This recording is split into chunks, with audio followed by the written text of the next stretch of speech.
I'm a licensed professional counselor, and this is my mental health analysis of the Ashley Stewart case. These are my speculations. It's not a diagnosis of anyone involved in this case. The Clinical File with John Cordray.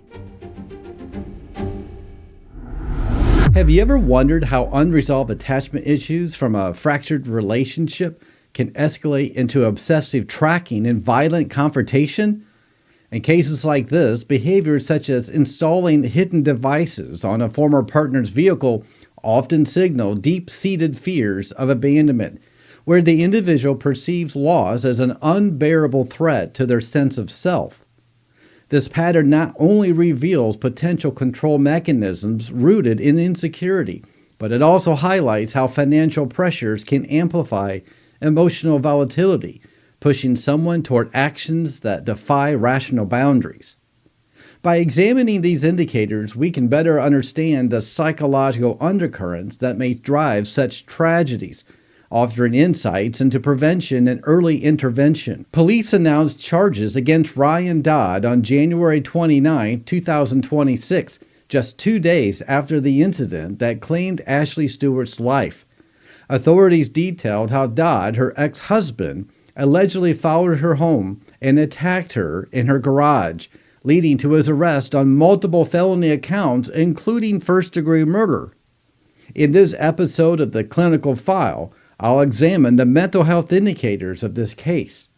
The story begins with the most recent updates, where court proceedings have revealed Dodd's detention without bond, with his next appearance scheduled for March 2026. Prosecutors painted a picture of premeditation, citing evidence like a GPS device found on Stewart's car, which suggests a calculated effort to monitor her movements. This development ties back to the timeline of the event starting on January 27th, when the police responded to a frantic 911 call around 1:10 p.m.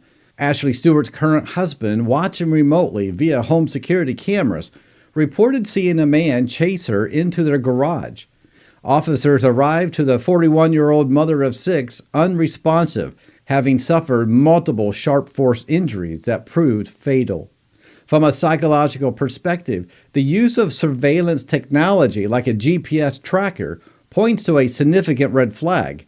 Obsessive monitoring often stems from attachment anxiety, where the person feels compelled to maintain proximity to avoid the pain of separation.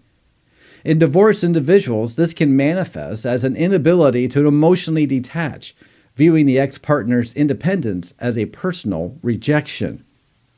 Investigators quickly identified Dodd as a suspect after a witness spotted him fleeing the scene. An officer pulled over his vehicle nearby, leading to his custody. The coroner's report confirms Ashley's cause of death as multiple stab wounds, underscoring the intensity of the assault. Considering the behavioral clues here, the choice to confront someone in broad daylight, especially in a familiar residential area, might indicate impulsive escalation under stress. Yet the presence of the tracker suggests planning, creating a mix of calculated and reactive elements that could hint at underlying emotional dysregulation, perhaps exacerbated by recent life changes. Stewart and Dodd's history dates back to their marriage in October 2004 in Greensville, Michigan, where both had graduated from the local high school. Dodd in 2000 and Ashley 2 years later. They built a life together, raising 5 children, but strange emerged, culminating in mutual divorce filings in February 2021.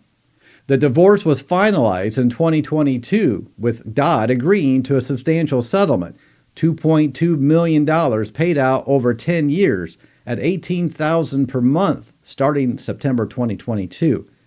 This financial arrangement introduces another layer to the psychological analysis.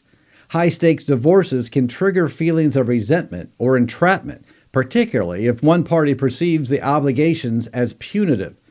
For someone in Dodd's position, a website and app developer with major corporations, the pressure might foster a sense of victimhood, where rational decision-making gives way to distorted justifications for reclaiming control. By December 2025, tensions had ignited. An emergency hearing in the Will County resulted in judge ordering Dodd to pay $15,000 a month in temporary child support, a decision that followed his filing for Chapter 11 bankruptcy. This timing is crucial, as the fatal incident occurred just one day before another scheduled hearing in their ongoing divorce proceedings. Psychologically, financial stressors like bankruptcy can act as a catalyst for mental health deterioration, amplifying existing issues such as anxiety or depression. In extreme cases, they intersect with relational trauma, leading to a belief that eliminating the source of the stress will restore equilibrium. This disordered thinking often ignores long-term consequences, focusing instead on immediate relief. Neighbors played a key role in the investigation, providing photos and descriptions of a suspicious man lurking near garages around 9:43 a.m. when police were first called for a report of public urination. That individual matched Dodd's appearance, including clothing later confirmed in evidence. This appears to be another example of the timeless strategy of attempting to outsmart investigators who literally do this for a living. The digital footprint in this case was the home cameras capturing the chase and the GPS device offering concrete proof of prior intent. Such tools, while intended for safety, inadvertently documented the sequence, providing a stark illustration of how technology can both enable and expose problematic behaviors. Digging deeper into potential motives, the psychology of betrayal becomes to play here. Ashley had remarried and welcomed her sixth child with her new husband, symbols of moving forward that could evoke profound jealousy or abandonment fears in an ex-spouse struggling to let go. Attachment theory suggests that individuals with insecurity styles may interpret these developments as ultimate rejections, fueling a cycle of rumination and fixation. Court documents allege Dodd planted the GPS on Stewart's 2021 Ford Explorer, a motion-activated magnetized unit that allowed real-time tracking. This behavior aligns with stalking patterns, which are often linked to personality traits involving entitlement or narcissism. The person might rationalize it as concern or protection, but it erodes boundaries and escalates risk. Why might someone resort to such measures? In my experience as a counselor, post-divorce dynamics frequently reveal unresolved grief where the end of the marriage feels like a death. If unprocessed, this can lead to maladaptive coping, like surveillance, as a way to cling to the past. Coupled with financial duress, it creates a volatile mix prone to eruption. The attack itself, described as stabbing from a close range, speaks to the intimacy of the violence, a choice that requires physical proximity and suggests emotional intensity rather than detachment. Psychologically, this could indicate a buildup of suppressed rage, where the act serves as a release valve for accumulated frustrations from the divorce, support orders, and perceived losses. As someone who spends far too much time thinking about these cases, even I found this twist surprising. The premeditation event in the tracking contrasted with the apparent disregard for witnesses or cameras. It raises questions about cognitive dissonance, where the individual knows the risk but proceeds anyway, perhaps underestimating detection due to overconfidence. Victimology adds another dimension. Ashley, by all accounts, a dedicated mother rebuilding her life, represented resilience. Her friend's description of her as a beacon of light and kind and genuine person underscores the tragic irony. Those who thrive post-separation can inadvertently become targets for unresolved partner resentment. How does abandonment play into this? Divorce can revive early wounds, even if not publicly known. If Dodd had experienced relational instability in his formative years, though no records confirm this dissolution could have reactivated those fears, manifesting in controlling actions. This is yet another reminder that confidence and competence don't always travel together, especially in emotional realms. Piecing together the clues, the sequence builds a narrative of escalation. Bankruptcy filing, emergency support order, GPS installation, lurking on the day of the incident, and the chase captured on video. Each step offers an aha moment, revealing how isolated behaviors connect into a pattern of obsession. For instance, the public urination report earlier that day now seems like a sign of prolonged waiting, indicating determination despite discomfort. This persistence could stem from rumination, a mental health indicator where negative thoughts loop endlessly, impairing judgment. The big realization comes when considering the timing, the day before a court hearing. It suggests a desperate bid to avoid further accountability, where violence becomes a misguided solution. In counseling terms, this reflects catastrophic thinking, reviewing situations as all or nothing without exploring alternatives.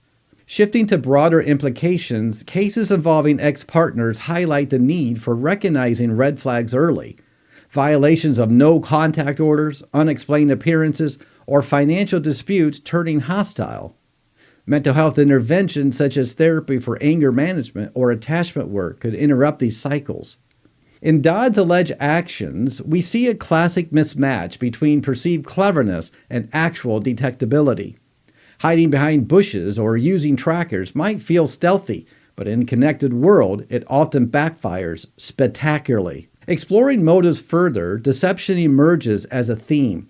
If Dodd presented as a successful professional, developing apps for big names, yet harbored this turmoil, it illustrates compartmentalization, where the public facade masks private chaos. This duality can signal deeper identity struggles, perhaps tied to self-worth derived from relationship or status. Betrayal psychology often applies to the family. Ashley's children, caught in the crossfire of parental conflict, face long-term effects like anxiety or trust issues. As a counselor, I'd speculate that unresolved parental divorce trauma might perpetuate intergenerational patterns unless addressed. What compels someone to cross from monitoring to murder? Financial ruin alone rarely suffices. It's often intertwined with emotional voids. Here, the $15,000 order might have felt like a final straw, symbolizing loss of control over one's life narrative. The evidence circles back to that garage moment where clues converge: the chase, the weapon, the aftermath. It's a reminder of how unchecked psychological indicators can culminate in irreversible harm.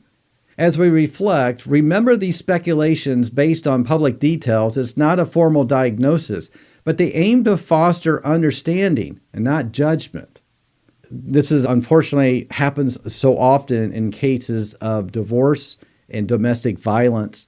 And this is the worst part of it, is when someone is obsessed over the other partner, they do a lot of stalking, a lot of monitoring, and then they act. And something usually triggers that act. And it looks like this case was a new order on Dodd. And he snapped in the moment, but he planned this as well. So it's a combination of both. I feel really bad for Ashley's husband, her children, and I really do hope they get help and support for this. This is a traumatic event that will stay with them forever. So what did you think about this case? What did you think about Dodd's actions, about the GPS monitoring? Were there any elements that stood out to you?